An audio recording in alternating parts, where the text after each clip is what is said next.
મુઘલ સામ્રાજ્યના ઇતિહાસમાં એક એવું નામ છે જેની આગળ હંમેશા મહાન શબ્દ લાગે છે. તો ચાલો આજે એ જ શાસક અકબરની ગાથામાં ઊંડા ઉતરીએ અને જોઈએ કે એમને મહાન કેમ કહેવામાં આવે છે. આ સવાલ જ છે ને જે અકબરની આખી જિંદગીને એક અસાધારણ ગાથા બનાવી દે છે. તો ચાલો આ સફર શરૂ કરીએ અને જોઈએ કે કેવી રીતે એક નિરક્ષર છોકરો એક મહાન સામ્રાજ્યનો ઘડવૈયો બન્યો. તો સૌથી પહેલા અકબર હતા કોણ? એમનું પૂરું નામ હતું જલાલુદ્દીન મુહમ્મદ અકબર અને એ હતા મુઘલ સામ્રાજ્યના ત્રીજા શાસક. એમના દાદા બાબર અને પિતા હુમાયુ પછી. પણ એમને મહાન શું કામ કહેવામાં આવે છે? શું ખાલી લડાઈઓ જીતવા માટે? ના, એમનું શાસન એટલે કળા, સંસ્કૃતિ અને રાજનીતિનો એક સુવર્ણ યુગ હતો જેના કારણે એમનું નામ ઇતિહાસમાં અમર થઈ ગયું. વિચારો, અકબરનો જન્મ કોઈ શાહી મહેલમાં નહોતો થયો, બલ્કિ દેશનિકાલ વખતે એક કિલ્લામાં. એમનું બાળપણ જ સંઘર્ષોથી ભરેલું હતું અને આ જ સંઘર્ષોએ એમને નાની ઉંમરમાં જ ઘડી નાખ્યા. જરા આ સમયરેખા પર નજર કરીએ. જો દેશનિકાલમાં જન્મ, પછી મા બાપથી દૂર રહેવું અને પિતાનું અચાનક મૃત્યુ, આ બધું જ ફક્ત 14 વર્ષની ઉંમર પહેલાં. આ ઘટનાઓ જ હતી જેણે એમને સમય પહેલાં જ સમ્રાટ બનાવી દીધા. ફક્ત 13 વર્ષ! જરા વિચારો, જે ઉંમરે બાળકો રમતા હોય છે એ ઉંમરે અકબરના ખભા પર એક આખું સામ્રાજ્ય આવી પડ્યું હતું. અને એ પણ કેવા સમયે, જ્યારે ચારે બાજુ દુશ્મનો મોડું ફાડીને બેઠા હતા. એમને રાજગાદી તો મળી, પણ એ કોઈ ફૂલોની સેજ નહોતી. ચારે બાજુ યુદ્ધ ચાલી રહ્યું હતું અને એની વચ્ચે એક બાળકને સમ્રાટ બનાવી દેવાયો. એ સત્તા ખરેખર તો કાંટાનો તાજ હતી. તો સવાલ એ છે કે આટલા બધા પડકારોની વચ્ચે અકબરે આટલું મોટું સામ્રાજ્ય બનાવ્યું કેવી રીતે?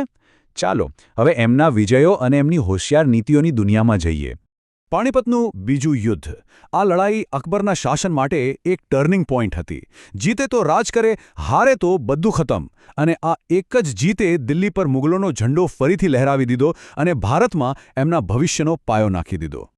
અકબરની સફળતાનું આખું રહસ્ય છે ને આ 4 પગલામાં સમાયેલું છે. જુઓ, સૌથી પહેલાં તો પાણીપત જીતીને ગાદી બચાવી. પછી આસપાસના રાજ્યો જીતીને સામ્રાજ્ય મોટું કર્યું. પણ ખરી રમત તો હવે શરૂ થઈ. એમણે લોકોનું દિલ જીત્યું, જજિયા જેવો કર હટાવી દીધો અને રાજપૂત રાજકુમારીઓ સાથે લગ્ન કરીને એવા સંબંધો બનાવ્યા કે દુશ્મનો પણ દોસ્ત બની ગયા. આને કહેવાય દીર્ઘદ્રષ્ટિ. અને પછી તો જુઓ, માળવાથી લઈને બંગાળ સુધી, કાબુલથી લઈને છેક ગુજરાત સુધી અકબરના નેતૃત્વમાં મુગલ સામ્રાજ્યનો નકશો સતત મોટો થતો ગયો. આ વિજયોએ આખા ભારતને એક મજબૂત કેન્દ્રીય શાસનની નીચે લાવી દીધું. પણ જુઓ, કોઈ પણ મોટું સામ્રાજ્ય ખાલી તલવારના જોરે નથી ટકતું. અકબરને આ વાતની બરાબર ખબર હતી. એ જાણતા હતા કે કળા અને જ્ઞાન પણ એટલા જ જરૂરી છે. તો ચાલો હવે એમના દરબારના સુપરસ્ટાર્સને મળીએ. નવરત્નો. આ ખાલી 9 લોકો નહોતા, પણ અકબરના સામ્રાજ્યના 9 ચમકતા હીરા હતા. એમને દેશના ખૂણે ખૂણેથી પ્રતિભાઓને શોધી અને પોતાના દરબારમાં માનભેર સ્થાન આપ્યું. અને આનાથી જ એમના દરબારનું વાતાવરણ જ કંઈક અલગ હતું. જરા આ યાદી પર નજર તો કરો. એક બાજુ રાજા ટોડરમલ જેવા ફાઇનાન્સ મિનિસ્ટર, તો બીજી બાજુ મિયાં તાનસેન જેવા સંગીતના સમ્રાટ. એક તરફ બીરબલ જેવી હાજર જવાબી બુદ્ધિ, તો બીજી તરફ રાજા માનસિંહ જેવા વિશ્વાસુ સેનાપતિ. આ જ બતાવે છે કે અકબરના દરબારમાં દરેક કળા અને જ્ઞાનને કેટલી ઇજ્જત મળતી હતી. પણ દરેક મહાન ગાથાનો એક અંત તો હોય જ છે. તો અકબરના શાસનના અંતિમ વર્ષો કેવા રહ્યા? ચાલો એમના જીવનના આ છેલ્લા પડાવ અને એમના વારસા પર એક નજર કરીએ. એક એવો સમ્રાટ જેણે આખા હિન્દુસ્તાનને એક તાંતણે બાંધ્યો. એ પોતાના જ ઘરમાં સંઘર્ષનો સામનો કરી રહ્યો હતો. પોતાના જ પુત્ર સલીમના બળવાથી એ ખૂબ પરેશાન હતા. આ એ વાતનો પુરાવો છે કે સત્તાના શિખર પર પહોંચ્યા પછી પણ અંગત દુઃખ અને તકલીફો પીછો નથી છોડતી. લગભગ 50 વર્ષ, અડધી સદી સુધી શાસન.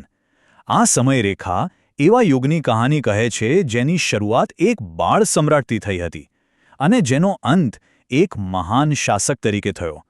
આવો લાંબો અને દમદાર શાસનકાળ ઇતિહાસમાં બહુ ઓછા લોકોને નસીબ થાય છે. અને પછી 1605માં આગ્રા પાસે આવેલા સિકંદરામાં આ મહાન સમ્રાટે પોતાના અંતિમ શ્વાસ લીધા. એમનું શરીર તો માટીમાં ભળી ગયું, પણ એમનો વારસો, એ આજે પણ આપણી વચ્ચે જીવંત છે. તો અંતે અકબરની આખી ગાથામાંથી શીખવા શું મળે? કદાચ એ જ કે સાચો નેતા એ નથી જે ખાલી તાકાતથી રાજ કરે, પણ એ છે જે સમજદારી, નીતિ અને સંસ્કૃતિના સન્માનથી બધાને સાથે લઈને ચાલે. અકબરનો વારસો આજે પણ આપણને એ જ સવાલ પૂછે છે કે શું શક્તિ કરતાં સમજદારી અને સન્માન વધુ જરૂરી નથી? Thank you.